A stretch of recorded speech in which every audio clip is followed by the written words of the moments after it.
December. ঘড়ির কাঁটাতে তখন দুপুর 1টা। ব্যস্ততম মহাত্মা গান্ধী রোড। রাস্তার দুপাশে সারি সারি সাজানো আছে কেক। ক্রিসমাস আসলেই রকমারি কেকে সেজে ওঠে এই অস্থায়ী দোকানগুলো। একটু দরকারি কাজে গতকাল বড় বাজারে যেতে হয়েছিল।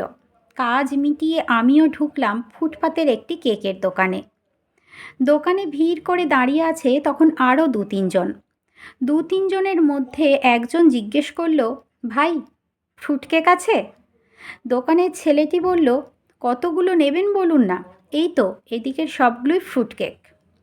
ফ্রুট কেক বলতেই আমারও ইচ্ছে হলো ফ্রুট কেক নেওয়ার।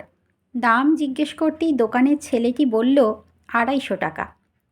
ওই ভদ্রলোক একটা ফ্রুট কেক নিয়ে বলল, ভাই, আমাকে আর একটা চকলেট কেক দিও তো।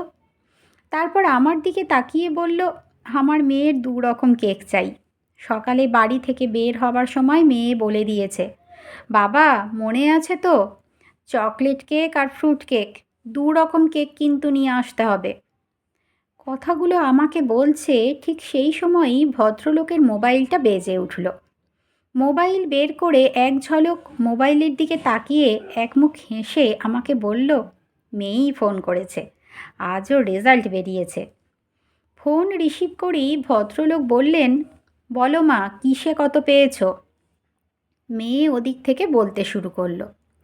মেয়ের কথাগুলোই বাবা রিপিট করতে লাগলেন। বাংলায় 42, বাহ, দারুণ পেয়েছ। ইংরেজিতে 35, দারুণ দারুণ। ভূগোলে 49, বাহ, খুব ভালো। আর অঙ্কে 27, খুব ভালো হয়েছে মা, আমি খুব খুশি হয়েছি। সব বিষয়েই তো দারুণ পেয়েছ। এবার বলো, ভালো রেজাল্ট করেছো, তুমি কি নেবে? তোমার জন্য ফ্রুট কেক আর চকলেট কেক নিয়েছি। আর কি কিছু লাগবে? ঠিক আছে, তুমি এখন রাখো, আমি তোমার জন্য ভালো একটা গিফট নিয়ে যাব। কলটা কেটে দিয়ে আমার দিকে আবার তাকালেন ভদ্রলোক। মেয়ের রেজাল্ট শুনে বাবার মুখে গর্বের হাসি। একটি মেয়ের সাফল্যে কোনো প্রথম পুরুষ যদি গর্বে বুক ভরায়, সে আর কেউ নয়, সে তার বাবা।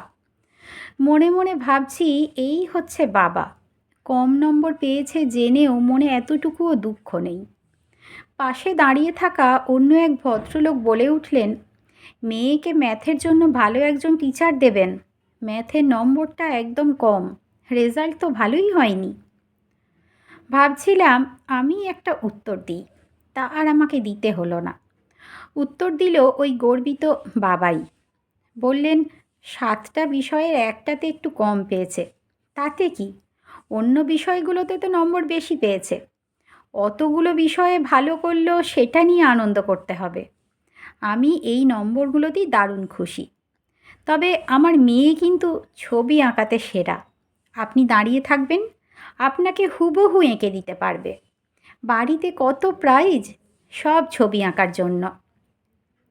কথাগুলো বেশ গর্বের সাথেই ভদ্রলোক বললেন। আমি আর কথা না বলে থাকতে পারলাম না। জিজ্ঞেস করেই ফেললাম, তা আপনার বাড়িতে তাহলে একজন শিল্পী আছে? তা শিল্পী কোন ক্লাসে পড়ে? 7 থেকে এবার 8-এ উঠবে। আমার ইচ্ছে ওকে আর্ট কলেজে পড়ানোর। দেখা যাক ভগবান কপালে কি রেখেছে। আমি হেসে বললাম, দেখবেন, আপনার মেয়ে একদিন বড় শিল্পী হয়ে উঠবে। ওর প্রতিভা যেদিকে এগোচ্ছে, আপনারা শুধু ওর পাশে থাকবেন। আমার কথাগুলো শুনতে শুনতেই ভদ্রলোক কেক বিক্রেতা ছেলেটিকে জিজ্ঞেস করলেন, ভাই, কত হলো? 350 টাকা বলতেই ভদ্রলোক 350 টাকা কেক বিক্রেতা ছেলেটির হাতে দিয়ে কেকের প্যাকেটটা হাতে তুলে কিছুক্ষণ থমকে গিয়ে বললেন, আরে ভাই, তুমি কতগুলো কেক দিয়েছ?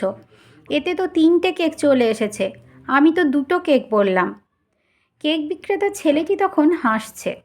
হাসতে হাসতে বলল, দাদা, একটা কেক আমি দিয়েছি শিল্পীর জন্য, ওটা স্পেশাল, আপনার মেয়ের হাতে দেবেন। আমি তো অবাক, এমনকি ওই ভদ্রলোকও। কেক বিক্রেতা ছেলেটি নিজে থেকেই বলে উঠল, জানেন দাদা, আমিও ছবি আঁকতে খুব ভালোবাসতাম। অভাবের তাড়নায় কিছুই হয়নি। পড়াশুনোটুকুও ঠিকমতো করতে পারলাম না, আর আঁকা শেখা তো দূরের কথা। 17 বছর বয়সে এই এত বড় কলকাতায় চলে এলাম কাজের খোঁজে। পেট চালাতে ঠেলা গাড়ির পিছনে ঠেলতাম। 10 টাকা পেতাম তখন। সেসব অনেক গল্প। আমার তো আর হলো না। যখন শুনি কেউ ছবি আঁকছে, কেউ গান করছে, কেউ কবিতা লিখছে, আমি বড় মনোযোগ দিয়ে শুনি, দেখি। আপনার শিল্পীকে বলবেন এক গরিব কাকু উপহার হিসেবে এই কেকটা পাঠিয়েছে। এই সামান্য শুভেচ্ছাটুকু গ্রহণ করতে না করবেন না দাদা? অনেকেই বলে শান্তা নাকি লুকিয়ে এসে গিফট দিয়ে যায়। কে বলেছে শান্তা লুকিয়ে আসে? শান্তা আমাদের মাঝেই থাকে। একদম সামনে থেকে শান্তাকে দেখলাম।